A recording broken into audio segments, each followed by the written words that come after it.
4-5 సంవత్సరాల తరువాత జరుగుతున్నటువంటి క్రికెట్ ఛాంపియన్ ట్రోఫీ క్రీడా సంబరం సుమారుగా 10 రోజుల పాటుగా మీరందరూ కూడా ఆడారు, సంతోషపడ్డారు. నాకు ఒకసారి ఎమ్మెల్యే అయిన వెంటనే చంద్ర, సత్య వీళ్ళు వచ్చారు. ఒకసారి వీళ్ళంతా వచ్చి చెప్పినారు, ఒక మంచి మాట చెప్పినారు. ఆ మాట నేను ఇప్పటిదాకా చెప్తానే ఉంటా అందరికీ. సార్, పిల్లలంటే ఉంటే స్కూల్లో ఉన్నా ఉండాలా లేకపోతే గ్రౌండ్లో ఉన్నా ఉండాలండి, బయట ఉండడానికి వీలు లేదు. బయట ఉంటే చెడుల వాట్లతో ఇబ్బంది పడతారు అని. ఎవరైతే గ్రౌండ్కి వెళ్ళి ఆడారో వాళ్ళంతా గొప్పవాళ్ళైనారు. ఎవరైతే మొబైల్లో వీడియో గేమ్లు ఆడారో వాళ్ళంతా ఇంత లావైనారు. అంతే తేడా. కాబట్టి నేను బలంగా నమ్మే సూత్రం, నేను చిన్నప్పటి నుంచి గ్రౌండ్లో పరిగెడుతూ పెరిగిన వాడిని. ఈరోజు కూడా ఎక్కడన్నా అవకాశం దొరికితే గ్రౌండ్ కనబడితే అకారణంగా ఏ కారణం లేకుండా, ఏ సమయం చూడకుండా, అది పొద్దున, మధ్యాహ్నమా, మిట్ట మధ్యాహ్నమా, ఎండ ఉందా, రాత్రి అని కూడా చూడకుండా పరిగెట్టేస్తాను. అందువల్లే దేవుడు ఇప్పటికీ నాకు ఎంతో కొంత ఆరోగ్యాన్ని ఇచ్చినాడు. కాబట్టి ప్రతి ఒక్కరికి నేను ఇచ్చే సందేశం ఒకటే, ఎక్కడ వీలైతే అక్కడ పరిగెట్టండి, జీవితంలో కూడా పరిగెట్టండి. పరిగెట్టేవాడు ఏదో ఒక రోజు గెలుస్తాడని నమ్మిన వాడిని. కాబట్టి మీరు కూడా అలుపు సొలుపు లేకుండా పరిగెట్టాల్సిందిగా విజ్ఞప్తి చేస్తా ఉన్నాను. నేను ఎమ్మెల్యే అయిన తర్వాత చాలా మంది క్రికెట్ అభిమానులు, క్రికెట్ క్రీడాకారులు వచ్చి అడిగారు, సార్ ఆర్ట్స్ కాలేజీలో మమ్మల్ని అలౌ చేయట్లేదు, ఇంకో చోట అలౌ చేయట్లేదని. నేను వాళ్ళ వైపు నుంచి వెళ్ళి రిక్వెస్ట్ చేశాను. ఆర్ట్స్ కాలేజీ యాజమాన్యానికి రిక్వెస్ట్ చేస్తే వాళ్ళు ఒప్పుకున్నారు. తర్వాత మళ్ళీ అందరూ కూడా ఆడుతూ ఉన్నారు. ఆ సందర్భంలో ముజీబ్ గారికి కానీ అందరికీ నేను రిక్వెస్ట్ చేశాను, క్రీడాకారులని అట్లా వదిలేయడానికి లేదు, మీరు ఎక్కడ పడితే అక్కడ ఆడుకోండి అని చెప్పడానికి లేదు. ఎందుకంటే ఎక్కడన్నా ఖాళీ జాగా గడి కనపడితే ప్లాస్టిక్ స్టంపులు వేసుకొని చెక్క బ్యాట్కు పెట్టుకొని కొట్టేస్తూ ఉంటారు కొంతమంది, గోడకు గీతలు గీసి కొట్టేస్తూ ఉంటారు కొంతమంది. ఎక్కడ అంటే లోపల ఉన్నటువంటి క్రీడాకారుణ్ణి ఆపుకోవడం సాధ్యం కాదు ఎవరికైనా సరే. లోపల ఉన్నటువంటి ప్లేయర్ ఎప్పుడో ఒకప్పుడు బయట వస్తూనే ఉంటాడు. వీళ్లకు సరైన మార్గం చూపించాల్సిన బాధ్యత కూడా ప్రభుత్వం మీద ఉంది, రాజకీయాల మీద కూడా ఉంది. గతంలో నరేంద్ర మోదీ గారు ఆదోనిలో స్టేడియం నిర్మించడానికి 9 కోట్ల రూపాయలు పంపించినాడు ఢిల్లీ నుంచి. అవి తిరిగి దాన్ని వాడుకోలేదనే ఉద్దేశంతో అవి వెనక్కి వెళ్ళిపోయినాయి. ఇక్కడ ఒక స్పోర్ట్స్ కాంప్లెక్స్ నిర్మించమని ప్రభుత్వాలు డబ్బులు ఇచ్చినాయి. సరైన సమయంలో పూర్తి చేయలేక, బిల్లులు పెట్టలేక స్పోర్ట్స్ కాంప్లెక్స్ ఇప్పుడు కేవలం పునాదుల లెవెల్లో మిగిలిపోయింది. చూస్తే బాధేస్తుంది నాకు. ఈరోజు ఆ డబ్బులు తెస్తామన్నా ప్రభుత్వాల దగ్గర డబ్బులు లేవు. ఆంధ్రప్రదేశ్ క్రీడా మంత్రి నాకు మంచి సన్నిహితుడు, చాలా క్లోజ్గా ఉంటాడు. అసెంబ్లీలో ఆయనకు ఒక లెటర్ ఇచ్చినాను, అయ్యా ఆదోనిలో ఈ రకంగా స్పోర్ట్స్ కాంప్లెక్స్ సగంలో ఆగిపోయింది, దీన్ని పూర్తి చేయండి, డబ్బులు ఇవ్వండి అంటే, అన్నా ప్రస్తుతానికి డబ్బులు లేవన్నా, పోనీ మా వాళ్ళు క్రికెట్ బ్రహ్మాండంగా ఆడతారయ్యా, క్రికెట్ బ్యాట్లు, బాళ్ళు, కిట్లన్నా ఇవ్వండి, శాప్ అనే ఒక సంస్థ ఉంటుంది, దాని ద్వారా ఇవన్నీ చేసే అవకాశం ఉంటుంది. ఇవన్నా ఇవయ్యా మా పిల్లలు ఆడుకుంటారన్న అన్న. గతంలో జగన్మోహన్ రెడ్డి ప్రభుత్వంలో కిట్లు కొంటామని 90 కోట్లు తినేసినారన్న. ₹1 లేదు. ఎవరైతే కిట్లు మాకు సప్లై చేశారో ప్రభుత్వానికి అప్పట్లో వాళ్ళంతా మా వెనకాల పడి ఉన్నారు, డబ్బులు డబ్బులు అని తప్పించుకొని తిరుగుతా ఉన్నామన్నా, ఎక్కడి నుంచి డబ్బులు తెచ్చేది అన్నాడు ఆయన. కష్టాలు మనం చెప్పడం మొదలు పెట్టంగానే వాళ్ళు కష్టాలు చెప్పేస్తున్నారు మనకి. కానీ నేను ఆదోని క్రీడాకారులకందరికీ, క్రీడాభిమానులకందరికీ కూడా నేను హామీ ఇస్తా ఉన్నా, తప్పనిసరిగా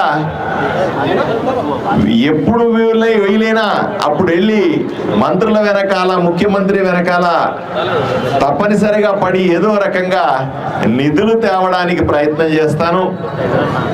ఆ స్పోర్ట్స్ కాంప్లెక్స్ ని పూర్తి చేయడానికి మీ అందరికీ కూడా అంకితం ఇవ్వడానికి నేను తప్పనిసరిగా ప్రయత్నం చేస్తానని సభాముఖంగా హామీ ఇస్తా ఉన్నా. ఈసారి బడ్జెట్ కూడా, కేంద్ర ప్రభుత్వ బడ్జెట్ కూడా ఫిబ్రవరి మార్చిలో ఉంటుంది. దాంట్లో స్పోర్ట్స్ కోటాలో ఎంత బడ్జెట్ వస్తుందో చూస్తాను ఒకసారి. వీలైతే కొంతమంది పెద్దల్ని ఇక్కడి నుంచి కూడా, క్రీడాభిమానుల్ని లేదా క్రీడలు ప్రోత్సహించే ముజీబ్ లాంటి వాళ్ళనో, లేదా మల్లప్పనో, విట్టా రమేష్ గారినో, సూరి గారినో, గౌడ్ గారినో, అలాగా ఎంతో మందిని వీలైతే తీసుకెళ్ళి ప్రత్యేకంగా రిప్రజెంటేషన్, అది విజయవాడలో అయినా సరే, ఢిల్లీలో అయినా సరే ఇచ్చి కొంత నిధులు తేవడానికి ప్రయత్నం చేస్తానని మీకు చెప్తా ఉన్నాను. నేను ఆ రోజు ఎమ్మెల్యే అయిన వెంటనే ముజీబ్ గారిని అడిగాను, అయ్యా అన్నీ నేను చూడలేను, నా క్రీడలంటే ఇష్టం, క్రీడాకారుల్ని అంటే ఇష్టం నాకు, ఏదో రకంగా ఒక కమిటీ ఏర్పాటు చేసుకోండి, కమిటీ నిరంతరం క్రీడల మీద పనిచేస్తే నాకు కూడా వెసులుబాటు వస్తుంది, నేను ఒక్కడే ఆదోని ఆదోని ఆదోని అని విజయవాడలో మంత్రుల వెనకాల తిరుగుతా ఉంటే వాళ్ళు పారిపోతా ఉన్నారు, నన్ను ఇట్లా చూడంగానే అడిపోతా ఉన్నారు వాళ్ళు. అట్లా కాదు, మీరు కూడా టీం వస్తే మీరు ఎంట పడితే కూడా బాగుంటుంది అని చెప్పాను. ఆ సందర్భంలో 5 మ్యాన్ కమిటీ వేశారు. మన అహ్మద్ భాయ్ ఉన్నాడు, దాంట్లో సత్య ఉన్నాడు, షఫీ భాయ్ ఉన్నాడు, ప్రతాప్ ఉన్నాడు, జిలానీ భాష గారు ఉన్నారు, చంద్ర గారు ఉన్నారు అనుకుంటాను. వీళ్ళందరితో ఒక 5 మ్యాన్ కమిటీ వేశాం. 5 మ్యాన్ కమిటీ వేసి కూడా 3 నెలలు అయింది. నేను వాళ్ళని రిక్వెస్ట్ చేస్తా ఉన్నా, నాకు ఇప్పటిదాకా మీరు ప్రతిపాదనలు తేలేదు, ఇప్పటిదాకా మీరు ఏమి చేయాలనుకుంటున్నారో క్రీడల కోసం అనే ఒక ప్లాన్ వేసి నన్ను కలవలేదు. ఇంకొక వారం చూస్తా, లేకపోతే నేనే మీ ఇంటికి వస్తా, ఎందుకంటే నాకు పని కావాలి. మీరు రాలేదనుకో, నేనే ఎతికి 5 మందిని పట్టుకొని ముజీబ్ షాప్ దగ్గర, ఆ టీ స్టాల్ దగ్గర మీటింగ్ పెడతాను, అప్పుడు బరువు పోద్ది. కాబట్టి వెంటనే ఒక మంచి ప్లాన్తో రండి. నాకు స్పష్టమైన ఆలోచన ఉంది. నేను ఊహిస్తాను ఇలాగా, ఈ మున్సిపల్ గ్రౌండ్లో ఆదివారం అయితే 10 మ్యాచ్లు ఆడతారనుకుంటాను. ఇక్కడ 10కి తక్కువ కూడా ఆడరు. ఏ బాల్ ఎటు వస్తుందో కూడా తెలిసి చావదు. ఒకేసారి 2 బాల్ వస్తే ఏది క్యాచ్ పెట్టుకోవాలో కూడా తెలియదేమో. ఆ పరిస్థితి ఇక్కడ ఉంటుంది అనుకుంటాను నేను. కాబట్టి ఈ పరిస్థితి పోవాలంటే ఊరి మొత్తానికి ఒక ఆర్ట్స్ కాలేజో, ఊరి మొత్తానికి ఒక మున్సిపల్ కాంప్లెక్స్, మున్సిపల్ గ్రౌండ్ లో ఆడమంటే కుదరదు. ఎక్కడికక్కడ ప్రతి 4-5 వార్డులకి ఒక పిచ్ ఏర్పాటు చేయగలిగితే, ఒక గ్రౌండ్ ఏర్పాటు చేయగలిగితే ఎక్కడ వాళ్ళు అక్కడే ఆడుకుంటారు. నేను 5 మ్యాన్ కమిటీలో ఉన్న వాళ్ళందరినీ ముజీబ్ గారి సారథ్యంలో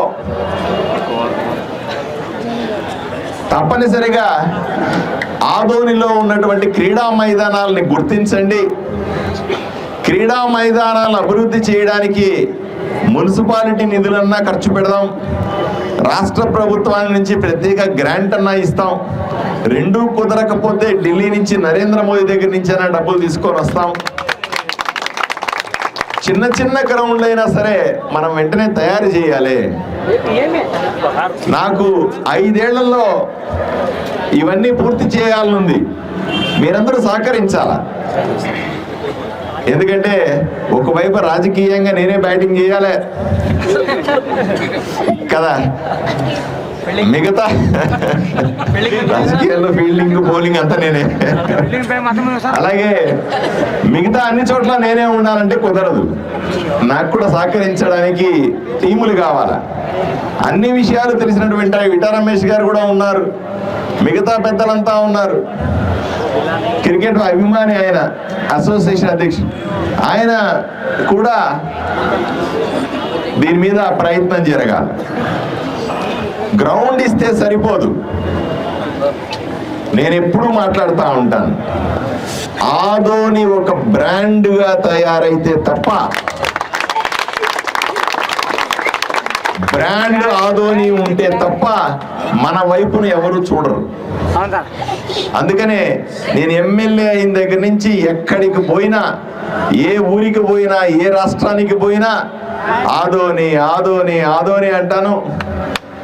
అసెంబ్లీలో మైక్ ఇస్తే ఆదోని ఆదోని ఆదోని అంటాను. ఎందుకంటే ఇప్పటిదాకా ఎవరికి ఆదోని గురించి తెలియదు, ఆదోని గొప్పతనం తెలియదు, ఆదోని ప్రజల మంచితనం తెలియదు, ఆదోనిలో ఉన్నటువంటి గొప్ప ప్రదేశాలు తెలియవు, ఆదోని నీళ్లు తెలియవు, ఆదోని గాలి ఎలా ఉంటుందో తెలియదు. తప్పనిసరిగా ఆదోని బ్రాండ్ తయారవ్వాలంటే ఆదోనిని గొప్పగా చూపించాల్సిన అవసరం ఉంది. ఆదోని గురించి బయట ప్రపంచానికి చెప్పాల్సిన అవసరం ఉంది. 2 విషయాల్లో సులభంగా మనము ఆదోని బ్రాండ్ని బిల్డ్ చేయొచ్చు. మొట్టమొదటిది కళాకారులు, డాన్స్ చేసేవాళ్ళు, పాట పాడేవాళ్ళు, ఎంటర్టైన్మెంట్ చేసేవాళ్ళు, కవితలు చేసేవాళ్ళు, స్కిట్లు చేసేవాళ్ళు, డైరెక్షన్ చేసేవాళ్ళు, సినిమాల్లో యాక్షన్లు చేసేవాళ్ళు, హీరోలుగా ఉండేవాళ్ళు, కామెడియన్గా ఉండేవాళ్ళు, మీరందరూ కూడా హీరోలా కనబడతారు నాకు. మీరందరూ కూడా సినిమాల్లో పనిచేస్తే సులభంగా ఆదోని బ్రాండ్ బిల్డ్ అవుతుంది. రెండవది కళాకారులతో పాటుగా క్రీడాకారులు. ఎవరైనా మీలో ఒక్కరైనా సరే ఇండియాకి ఆడితే ఆలోచన చేయండి, ఒక్కసారిగా ఆదోని బ్రాండ్ ఉవ్వెత్తున ఎగిరి పడుతుంది. మీకోసం కాకపోయినా, మీ కన్న తల్లిదండ్రుల కోసమైనా, మీకు చదువు చెప్పిన టీచర్ల కోసమైనా సరే, మిమ్మల్ని అభిమానించే స్నేహితుల కోసమైనా, ఆదోని కోసమైనా సరే ఎవరో ఒకరు తప్పనిసరిగా ఈ దేశం తరఫున ఆడాలని మనస్ఫూర్తిగా కోరుకుంటా ఉన్నారు. నాకు తెలుసు ఎంత కష్టమని. ఇప్పుడున్న పరిస్థితుల్లో ఇక్కడున్న సదుపాయాలతో చాలా కష్టమైన విషయం నాకు తెలుసు. అయినప్పటికీ కూడా ఫైమెన్ కమిటీ అయినా, విటా రమేష్ గారైనా, మిగతా వాళ్ళైనా అందరూ కూడా అనుకుంటే కొంతమందినైనా సెలెక్ట్ చేసుకొని, కనీసం ఒక 10 మందిని ఐడెంటిఫై చేసుకొని 10 మందిలో ఒక్కరే నేషనల్స్కి పంపించగలిగితే పైన ఏదైనా విషయాలు ఉంటే నేను చూసుకుంటాను, కింద మీరు ఆడించండి. ఎందుకంటే ఎక్కడి నుంచి వచ్చాడా ఈ క్రికెటర్, ఎక్కడి నుంచి వచ్చాడా ఈ ఫుట్బాలర్, ఎక్కడి నుంచి వచ్చాడా ఈ షటిలరు, ఎక్కడి నుంచి వచ్చే క్రీడాకారుడు అంటే ఆదోని నుంచి వచ్చినాడంటే ఆ బ్రాండే వేరయ్యా. కాబట్టి ఆదోని బ్రాండ్ ప్రమోషన్లో మీరందరూ కూడా మంచి క్రీడాకారులుగా ఎదగాలని నేను కూడా, ఎందుకంటే నేను ఇప్పుడు చూస్తా ఉన్నా స్పాన్సర్లకి ఏం తక్కువ లేదు. ఆదోనిలో ప్రోత్సహించడానికి చాలా మంది స్పాన్సర్లు కనపడతా ఉన్నారు. మరింత స్పాన్సర్లు పట్టుకొచ్చే బాధ్యత కూడా నేను తీసుకుంటాను. ఉన్న సదుపాయాల్లో బెస్ట్ క్రీడాకారుణ్ణి తీసుకొని రావాలి. రెండవది, సంవత్సరానికి ఒకసారి టోర్నమెంట్ చేస్తామంటే కూడా లాభం లేదు.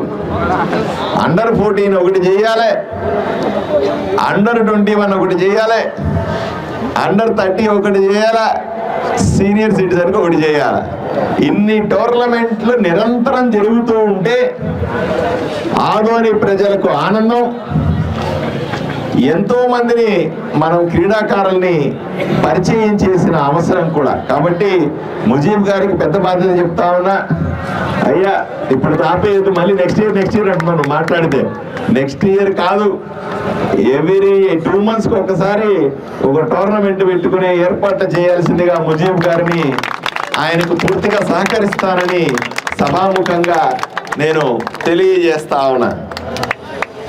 అదేవిధంగా ఇక్కడ గెలిచినటువంటి టీం ఎవరైతే 11 ఐకాన్ విన్నర్స్ ఉన్నారో వాళ్ళందరికీ కూడా నేను ప్రత్యేకంగా అభినందనలు తెలుపుతా ఉన్నా. అలాగే ఫైర్ ఫైటర్ రన్నర్స్ ఉన్నారు, వాళ్ళకు కూడా అభినందనలు తెలుపుతా ఉన్నా. ఆటలో ఒక్క చోట మాత్రమే గెలుపోటములు సీరియస్ కాదు. గెలిచిన వాళ్ళు ఆనందంగా ఉండాలి, ఓడిన వాళ్ళు ఆనందం. ఎందుకంటే ప్రతి మ్యాచ్ గెలవడం సాధ్యం కాదు, ప్రతి చోట 6 కొట్టడం సాధ్యం కాదు, ప్రతి మ్యాచ్లో 50 రన్లు 100 రన్లు కొట్టడం కూడా సాధ్యం కాదు. కాబట్టి పార్టిసిపేట్ చేసినటువంటి క్రీడాకారులందరూ కూడా గొప్పవాళ్ళని నా భావన. వాళ్ళకందరికీ కూడా ప్రత్యేకంగా నేను అభినందనలు తెలుపుతా ఉన్నా. అలాగే ఈ మైదానాలతో పాటుగా క్రీడాకారులందరినీ కూడా ఒకసారి ఒక సపరేట్ వేదికగా ఏర్పాటు చేసి ఒక మీటింగ్ ఏర్పాటు చేయండి. అందరూ క్రీడాకారుల్ని పిలవండి. అన్ని రకాల క్రికెట్ ఆడేవాళ్ళు కానీ, ఒక మోస్తరు ఆడేవాళ్ళ దగ్గర నుంచి అందరినీ, ఫుట్బాల్ ఆడేవాళ్ళు కానీ, షటిల్ ఆడేవాళ్ళందరినీ ఒకసారి పిలవండి. ఒకసారి పిలిచి ఊర్లో ఒక రన్ ఏర్పాటు చేయండి. 5K రన్, 10K రన్ ఒకటి ఏర్పాటు చేయండి. ఇది కూడా క్రీడా స్ఫూర్తికి చాలా గొప్పది. ఊర్లో అందరూ కూడా ఇప్పుడు మనం ఎక్కడన్నా మిలిటరీ వాళ్ళు వచ్చారనుకోండి, లేదా పెద్ద పోలీస్ బెటాలియన్ వచ్చింది అనుకోండి, వాళ్ళు రోజు సాయంకాలం వాళ్ళు తిరుగుతారు అన్ని వేసుకొని. అలాగే క్రీడాకారులు డ్రెస్సులు వేసుకొని బ్యాట్లు పట్టుకొని కనీసం నెలకో 2 నెలలకు ఒకసారి ఊర్లో మనం అన్ని వీధులు తిప్పగలిగితే కూడా వీళ్ళకి గౌరవం వస్తుంది, ఊర్లో ఒక స్ఫూర్తి కూడా వస్తుందని మీ అందరికీ తెలియజేస్తూ ఈ అవకాశం ఇచ్చిన మీ అందరికీ కూడా ప్రత్యేకంగా ధన్యవాదాలు తెలియజేస్తా ఉన్నాను. నమస్కారం.